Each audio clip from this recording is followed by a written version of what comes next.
सबको जोहार। आज हम जो विश्व आदिवासी दिवस मनाने के लिए काकदरपाल में आप सब लोग, इस बारिश भी थी, बारिश के बाद फिर अब कड़कती धूप भी हो गई है, तब भी यहाँ सुनने के लिए जो भी वक्ता आ रहे हैं उनकी बात सुन रहे हैं और इस सुनी जो बात अच्छी कर रहे हैं उसको लेके भी जाना है। और ये विश्व आदिवासी दिवस आखिर क्यों मनाते हैं, इसका क्या कारण है और ऐसा क्या है कि हम लोग ही विश्व भर के जो आदिवासी हैं, केवल भारत के, काकदर के, दक्षिण राजस्थान के आदिवासी नहीं, पूरे विश्व के आदिवासी ये दिन क्यों मना रहे हैं और इतने हर्ष उल्लास के साथ। कई लोग मेरे को ये भी कह रहे थे यार 9 अगस्त बारिश में क्यों आता है, ये अपने बाप दादा ने बारिश में क्यों रख दिया। तो इसके पीछे भी बहुत बड़ा कारण। 9 अगस्त 1982 को हमारी पहली बैठक जेनेवा में हुई, तो उस दिन को पकड़ के उन्होंने 1993-94 के अंदर ये विश्व आदिवासी दिवस घोषित किया। हमारे यहाँ से भारत का नेतृत्व करने के लिए जेनेवा के अंदर उस समय में 1993-94 में हमारे रामदयाल मुंडा और यहाँ दक्षिण राजस्थान से डॉक्टर वेलाराम घोगरा उस जेनेवा में उपस्थित थे।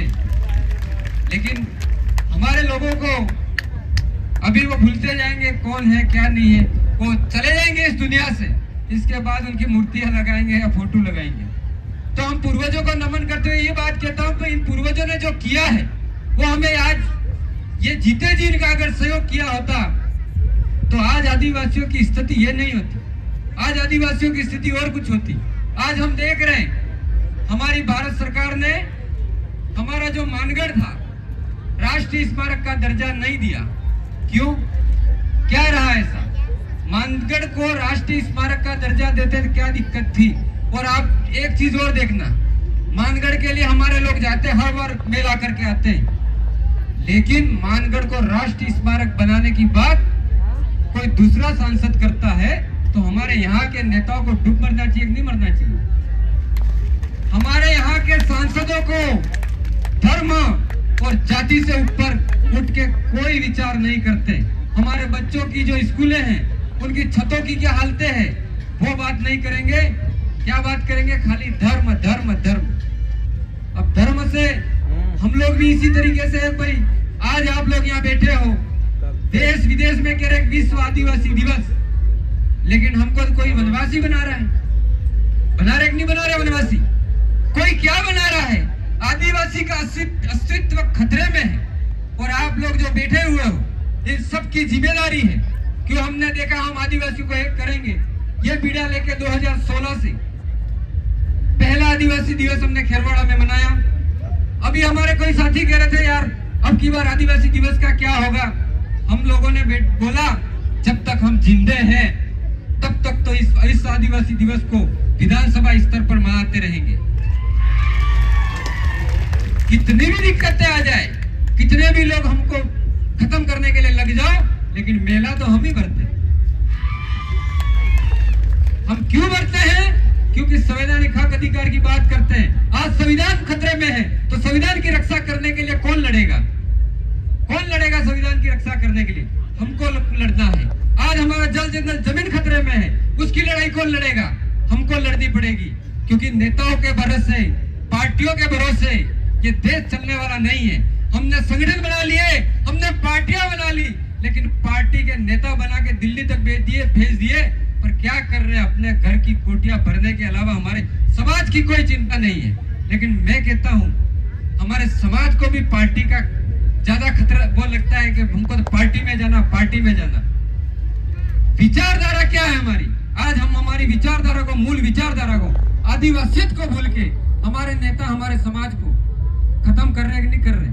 आज कोई दूसरा हमारे समाज को खत्म करने का काम नहीं कर रहा है, हमारे समाज के लोग ही समाज को खत्म करने का काम कर रहे हैं। तो आप सभी को जाग जाना है। हमारी विचारधारा जो है, हम कह रहे थे अभी बिल प्रदेश बनाएंगे, हम कह रहे हम राष्ट्रीय स्मारक मानगढ़ को बचा लेंगे, लेकिन हम कैसे बचाएंगे? हम तो इधर जा रहे हैं, कोई इधर जा रहा है। अभी हमारे विधानसभा में भी 2 से 3 कार्यक्रम में, जैसे गया सुवेरी में गया, साथी कहीं आए, वो गया दादा हम तो भाई आपके साथ आ रहे हैं, मैंने कहा फिर यहाँ भी बहुत अच्छा कार्यक्रम किया था उन्होंने। मैंने वहाँ गोड़ला का भी दिया, हमारे साथियों ने बहुत अच्छा प्रोग्राम किया क्योंकि वो चाहते थे कि आसपास वाले आए। और ये जो दूसरे लोगों ने सोचा, कोई लोग कह रहे थे आप तो आपस में टूट गए हो, लेकिन ये ताकत आपने दिखा दी क्योंकि हम कुछ लोग बैठे थे, कई साथी अभी आके बोल रहे हैं, जा रहे हैं, ये हो रहा है, वो हो रहा है, लेकिन हमको पता है हमारे समाज के साथ क्या हो रहा है। हम दिन रात हमारे समाज के बीच में जा रहे हैं, क्या हो रहा है हमारे समाज के बारे में हमको पता है। हमारी बहन बेटियों के साथ क्या हो रहा है, हमारे स्कूल के बच्चे पढ़ रहे हैं उनके साथ क्या हो रहा है। आज स्कूल के भवन बना दिए, कुछ भी कर दिया, लेकिन टीचर लगे हैं क्या? आज कहते हैं हमको आरक्षण का झुंझुना पकड़ा दिया, आरक्षण वास्तविक मिल रहा है क्या हमको? आज नौकरियां खत्म कर दी है, आपको आपके बच्चों के लिए नौकरियों के लिए लड़ना पड़ेगा, नहीं लड़ना पड़ेगा। लेकिन आप हमारे साथी देख रहे हैं, ये डीजे बज रहा है, रोड में नाच रहे हैं। 9 अगस्त आ गया, 9 अगस्त में ये नाचने के लिए नहीं है, हमारे संवैधानिक हक अधिकार की बात करने के लिए। अभी कई वक्ताओं ने आपको अच्छी अच्छी बात बताई, किस तरीके से हमारा हक अधिकार उसको बचाएंगे। लेकिन हम देख रहे हैं हमारे नौजवान बाइक चला रहे हैं, बस बाइक की स्पीड इतनी बढ़ा दी है। मैं देख रहा हूँ इतना कहा था, प्रशासन ने हमको इतनी मदद की, प्रशासन को भी हम धन्यवाद देंगे।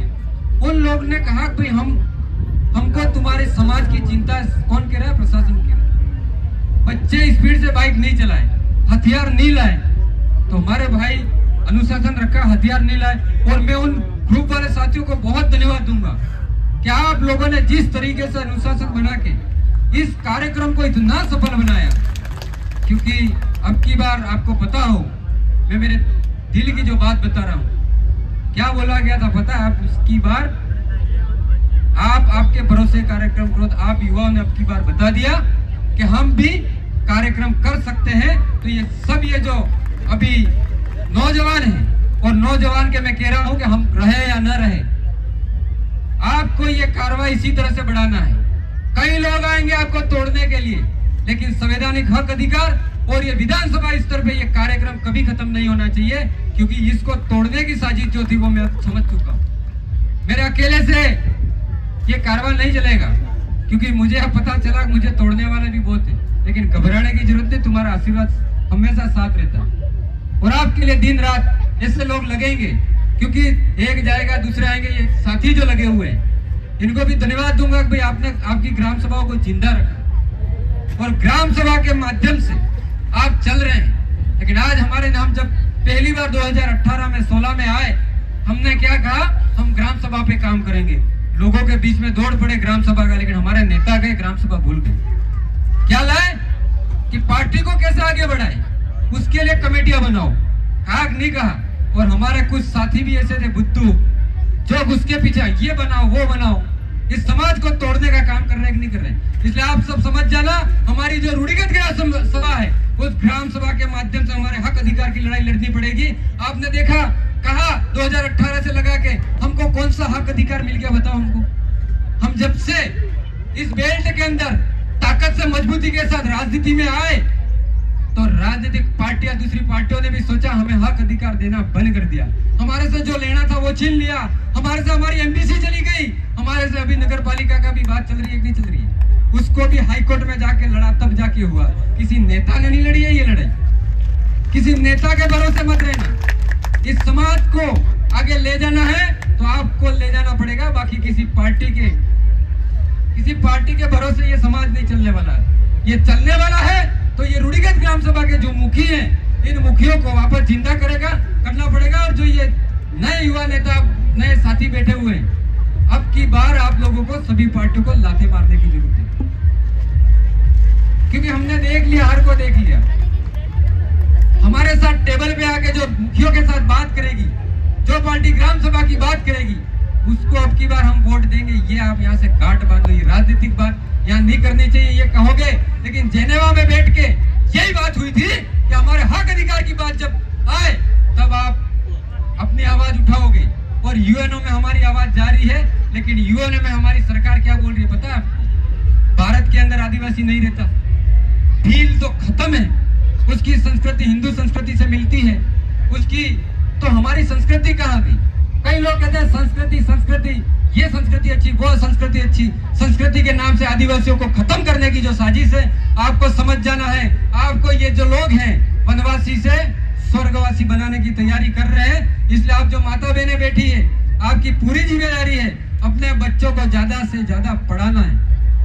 नौकरी तो मुझे नहीं लगता है ये सरकार आने वाले समय में आपको देगी। और हमारे नेता केवल और केवल इनको अपनी कुर्सियों की चिंता है, समाज की चिंता नहीं है। और आप, हमारी भी मजबूरी, मैं भी नेता हूं पर मेरी भी मजबूरी है। मैं अगर समाज की बात करूंगा तो क्या करेंगे कि ये पार्टी में नहीं जा रहा है, पार्टी में ले जाओ इसको, कहते कि नहीं कहते? तो इन पार्टियों में कुछ नहीं रखा है। इसलिए आपको समझ जाना है और आपके गांव की ग्राम सभा को मजबूत करना है।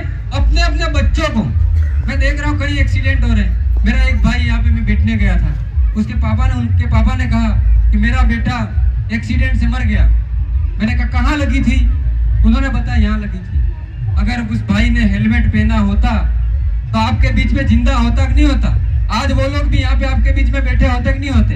इसलिए मैं आपके जो भी साथी हो युवा, आपसे एक ही बात कहूंगा, आप हेलमेट, आपका लाइसेंस और ये जो है आपको बनाना पड़ेगा, तब जाके कुछ हो सकता है।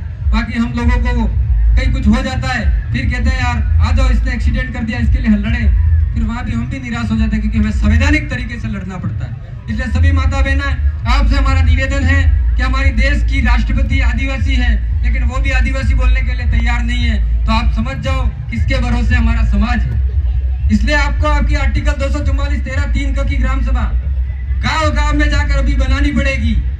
अभी हम दिन रात, हमारे ये लोग हैं वो काम करते हैं, ग्राम सभा की बात करते हैं। ग्राम सभा आप कब बनाने हैं तो पता है? जब आपकी घर जमीन जारी हो तो हमारी आजादी, आप आ जाओ ग्राम सभा बना लो।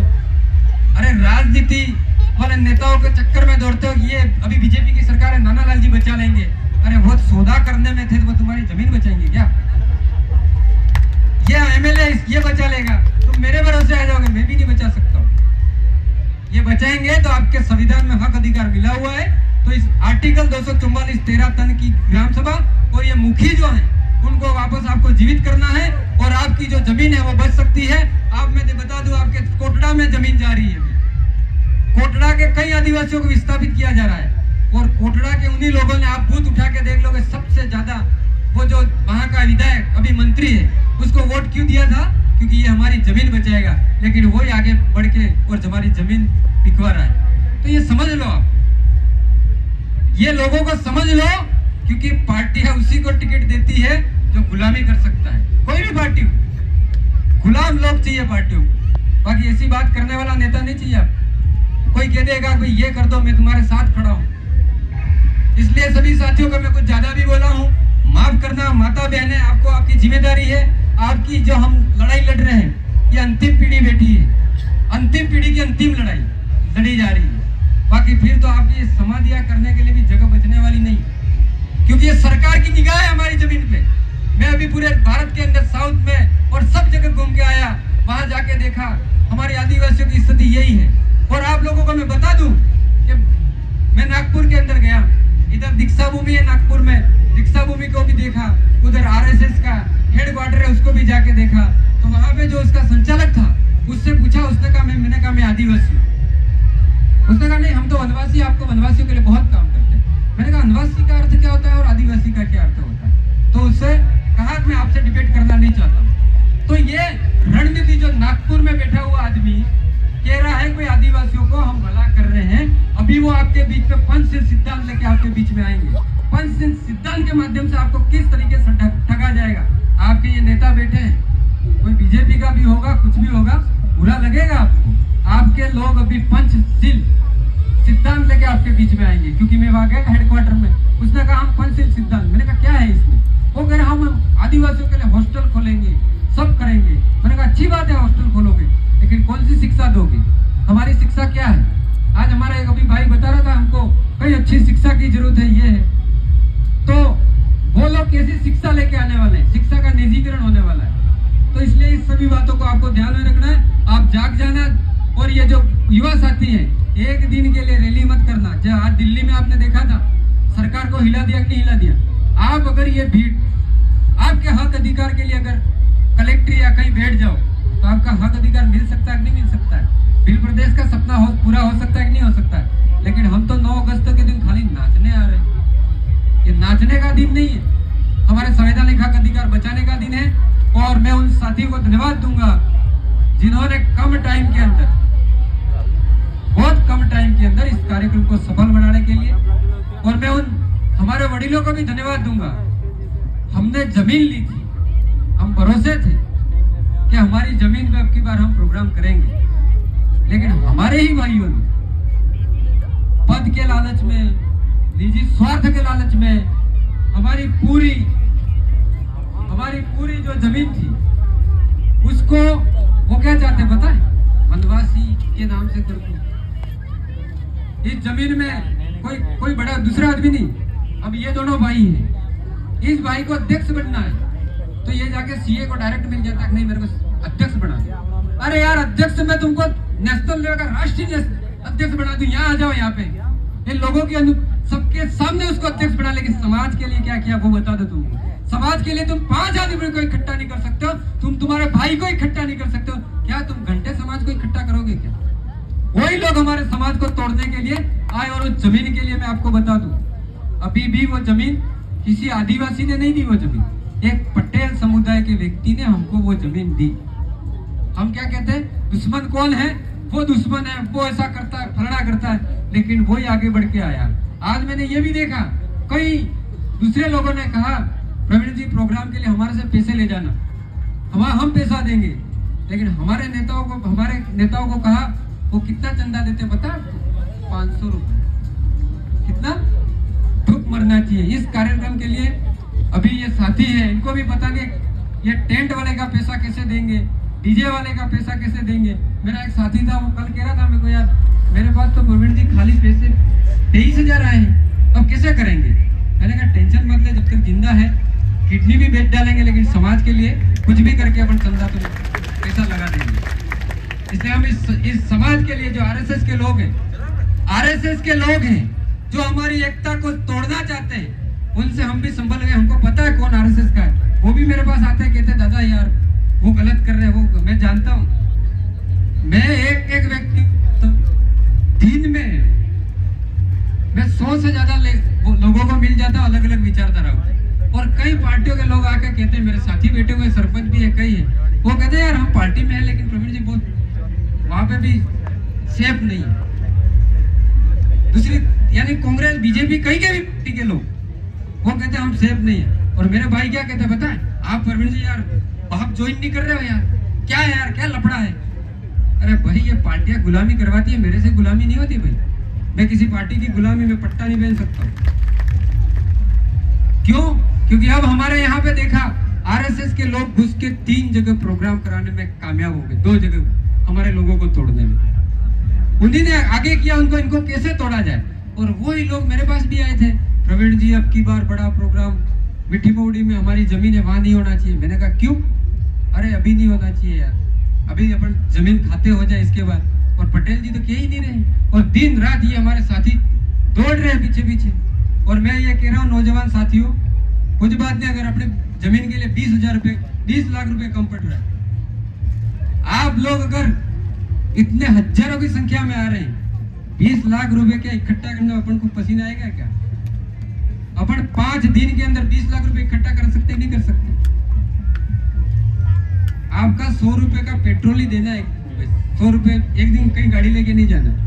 अगर आप ग्राम सभा के लोगों से मैं यही कहना चाहता हूँ, अगर 20 लाख पूरे नहीं होते तो हम लोग बहुत बड़ी मुहिम चलाएंगे, आप टेंशन लेने की जरूरत नहीं है। जिस तरीके से इस कार्यक्रम के लिए आप डर गए थे कि ये कार्यक्रम होगा कि नहीं होगा, और कई लोग कह रहे थे मेरे को ये प्रवीण परमार का कार्यक्रम है। अरे भाई 2016 में हम लोगों ने स्टार्ट किया था, तो हम लोग ही करवाएंगे, दिक्कत नहीं है। कितने आएंगे मेरे साथ, कितने चले जाएंगे, कितनों को सिखा के भेज देंगे। मैंने अभी एक ट्रेनिंग और स्टार्ट कर दी, नेता बनाने की फैक्ट्री भी मैंने स्टार्ट की थी। और कई साथी उसमें प्रशिक्षण में आए थे, उनको पूछना बिहार का आदमी या सरेना में प्रशिक्षण लेने आया था कि नहीं आया था, पूछ लेना। एमपी का आदमी यहाँ प्रशिक्षण लेने आया था कि नहीं आया था। लेकिन हमारे लोग पहचानने में गलती कर रहे हैं, तो इन साथियों से ये जो है इनका कंधे से कंधा मिला के सपोर्ट करें। और कई साथियों को ये भी बताना चाहता हूँ, आपकी जब जरूरत पड़ती है तब आपको समाज याद आता है। आपकी जब जरूरत पड़ती है, जमीन जा रही है, आपको समाज याद आएगा। और समाज के नाम से अभी मैं बताता हूँ, कई जमीन हमने बचाई, समाज के लिए टुकड़ा देने के लिए तैयार नहीं है। मेरे अभी एक साथी थे दूसरी विधानसभा के डूंगरपुर के, और कागदर का उनके रिलेशन में थे, मेरे पास आए, कहते हैं कि भैया हमारी जमीन, मैंने भी तहसीलदार और एसडीएम को दादागिरी मार दी गई, एक महीना का टाइम, जमीन में अगर एक आगे भी पैर रख दिया देख लेना कौन लेता है। लड़ाई मेरे को भी पता नहीं, कागज में वो जीता हुआ था, दूसरा था वो, फिर वो इतना डर गया आगे वाला, आधी जमीन हमारे भाई को देना, तो हमारे भाई क्या बोले पता नहीं, प्रवीण जी मेरे को पूरी जमीन चाहिए। फिर किसी वकील के चक्कर में आया और एसडीएम ने मेरे को बुलाया, कहा प्रवीण जी मैंने आपको 1 महीने का टाइम दिया था, तो साहब आप एक बार आओ। और मैं जब एसडीएम सोचे, मैं गया गेट में, वो नहीं पहचानता, कहा पहचानेंगे, हुलिया तो अपना नेता टाइप है नहीं। मैं खड़ा रहा, मैंने कहा कि कौन प्रवीण जी आप है क्या? तो आप तो फोन पे बहुत ज्यादा धमकी दे रहे थे यार। मैंने कहा साहब धमकी नहीं दे रहा था, गरीब की जमीन जा रही थी, बोल दिया। तो वो लोग भी क्या आप देखते हो, जमीन लेने आके हमसे मदद मांग ली, लेकिन पता नहीं दूसरे गैर आदिवासी कोई लग गया, उसके साथ चले गए, पूरी जमीन जा रही है, मैं भी बचा नहीं सकता, पूरी जमीन जा रही है। तो ऐसे यहाँ पे भी कई साथी हैं। हमने टपड़ा की बात की थी कि नहीं की थी, गई क्या जमीन टपड़ा वालों की? कुछ और कह दूंगा पर अब नहीं कहना चाहता हूँ। टपड़ा वाली जमीन जैसे कई लोगों की जमीनें गई हो, हमको बोलना हम बचाने के लिए तैयार हैं, लेकिन हमारी बातों में भी रहना। अगर नहीं रहे, जैसे वो उधर सब नेताओं के पास जाके आगे, लास्ट में मैं जीता हुआ नहीं, वो एमपी के पास थे, एमएलए सबके पास गए, किसी ने मदद नहीं की। लास्ट में आए, मदद की, और मदद करने के बाद जब बात आई कोई जमीन, वो अगला हार गया, उसने कहा 50% मैं इनको कर देता हूँ और दूसरी में मेरे को देनी पड़ेगी। तब उन्होंने क्या कहा कि नहीं यार ये प्रवीण जी भी बिक गए। क्या कहा? प्रवीण जी भी बिक गए। तो ऐसी भी मानसिकता के लोग हैं। मैं अगर बिकता और ऐसा होता हमारा, तो हम ये ऐसे और ऐसे में लोग आए, तो मैं ये भी कहना चाहता हूँ कि कागदर पे इसलिए कह रहा हूँ कि यहाँ से ही उनका रिलेशन यही से हो, तो इसलिए यहाँ भी कई जमीनें बचाई कि नहीं बचाई हम लोगों ने। तो हमारी जमीन जो है, आप समाज के नाम पे, अभी यहाँ पे और जमीन थी कागदर के साथ ही, राजू भाई लेके आए केस मेरे पास। तो मैंने कहा कि भाई वो जमीन तुम कमा रहे हो सब लंबे टाइम से, लेकिन खाता किसी और का बोल रहा है। तो उसके लिए बात की, लेकिन पता नहीं उसका भी क्या हुआ, अभी तक कोई पता नहीं है। हम चाहते हैं उस जमीन को भी बचाने के लिए आ जाएंगे, चाहे सुंदरलाल भाणावत का लड़का हो या किसी का भी लड़का हो, उससे भी जमीन हमको छीनने आती है। हमारी जमीन है वो, हम ले लेंगे, लेकिन आपको समाज को यहाँ पे डोनेट करनी पड़ेगी। आज बात कह रहे हैं, क्योंकि मुश्किलें इतनी आ गई है कि समाज के नाम पे कुछ काम होता है, कोई भी 1 रुपया देने के लिए तैयार नहीं, जमीन का टुकड़ा देने के लिए तैयार नहीं। हमारी जमीन दूसरों को दे रहे हो, भूमाफियों को बेच रहे हो। हम भी इतना ही पैसा दे रहे थे, हमको मार्केट में 15 बीघा जमीन हमारे ही लोगों ने नहीं दी, दूसरों को दे दी। इसलिए बहुत हमें दुख होता है। अगर समाज के अगर कुछ जरूरत पड़े, आपको खून की जरूरत पड़ती है, तो भी ये नौजवान बैठे हुए ही ग्रुपों वाले, ये फर्जी लोग नहीं है, अपने खून देने के लिए तैयार हो जाते हैं। तो इन लोगों का ध्यान रखना है। मैं कुछ गलत बोला हूँ, लंबा बोल गया तो माफ भी चाहना, लंबा इसलिए बोलना पड़ा। अब की बार हमें साथियों ने कहा था हर बार कम बोलते हो। और कार्यक्रम, एक चीज और बता दूं कि मैं बोल के बैठ गया और आप उठ के चले जाओ, ये फिर मेरे को नंबर नहीं देते जल्दी। ये कहते हैं यार आप लोग बोल जाओगे, ये भीड़ चली जाती है। इसलिए बैठे रहना है, 1 घंटा और बैठना, अच्छे अच्छे कार्यक्रम आएंगे और अच्छे अच्छे वक्ता आएंगे आपके सामने। हम तो बच्चे हैं, हम डेली संघर्ष करने सीख रहे हैं, लेकिन अच्छे ये जो वक्ता है जिन्होंने पहले बहुत संघर्ष किया है, ऐसे साथी आपको अच्छी बात बताएंगे। कुछ गलत बोला हूँ माफ करना। जय जोहार, जय आदिवासी, जय भील प्रदेश, जय मातृशक्ति। अब ज्यादा है इसलिए मातृशक्ति को बोलना ही पड़ेगा। और मातृशक्ति में मेरे सरपंच साहिबा और कई महिला आई थी, वो बोली है। मैं और यहाँ पे बैठी हुई महिला साथियों से यही कहना चाहता हूँ, आप अपनी आवाज और बुलंद करना, खाली घर के चूल्हे तक ही आवाज नहीं। आप घर में तो बहुत दादागिरी करती है, पर मंच पे आती नहीं हो। अब आपको मंच पे भी आना है और आपकी लड़ाई लड़ने के लिए आगे भी निकलना है। जब आप आगे निकल जाओगे, क्यों कह रहा हूँ, एक लड़की ने महाराष्ट्र के अंदर, महिला ने पूरी पुलिस वैन को रोका, नहीं रोका, कई लोगों के जेल जाने से बचाया। इसलिए मातृशक्ति आपसे मेरा यही निवेदन है, आप जब इस समाज की मजबूत हो जाओगी, और आपकी जिम्मेदारी है, आप ही समाज को बचा सकती है, बाकी हम जैसे समाज को नहीं बचा सकते, क्योंकि हमने बहुत प्रयास कर लिया, देख लिया, क्योंकि हमारे पे कई तरह के आरोप लग जाएंगे। इसलिए मातृशक्ति से मेरा यही निवेदन है कि अब की बार आप अपने बच्चों का शिक्षा पे बहुत ध्यान रखें, और आपका पति हो या बेटा हो या कोई भी हो, हेलमेट, सुरक्षा की पूरी जिम्मेदारी, यातायात नियमों का पूरा पालन। क्योंकि कल परसों मेरा एक भतीजा मेरे को बोले कि काका मैं यार मार गाड़ी है लीजिए, मैं हाँ जी हेलमेट नहीं है। मैं कहता पुलिस वाला तो फोन आ, अगर उसको पता था अगर मैं पुलिस को फोन दूंगा तो काका यही बोलेंगे दो चढ़ा और इससे 500 रुपए का चालान कर लो, और मैं यही करता हूँ। मेरे से कोई उम्मीद मत रखना कहीं गाड़ी लेके हेलमेट से या किसी कागज में पकड़ा जाओ, मैं गाड़ी नहीं छुड़वाऊंगा। क्योंकि एक साथी को मैंने छुड़ाया, वो आगे जाके मर गया, उस दिन से मेरे को दुख होता है। अगर मैंने उसको वहां पे पुलिस ने रोका था और चालान काट रहे थे, काटने दिया होता, वो थोड़ा लेट जाता तो आज मेरे बीच में यहाँ बैठा होता। तो हेलमेट जरूर पहने। जय जोहार, जय आदिवासी, जय भीम प्रदेश। इतना टाइम दिया उसके लिए धन्यवाद।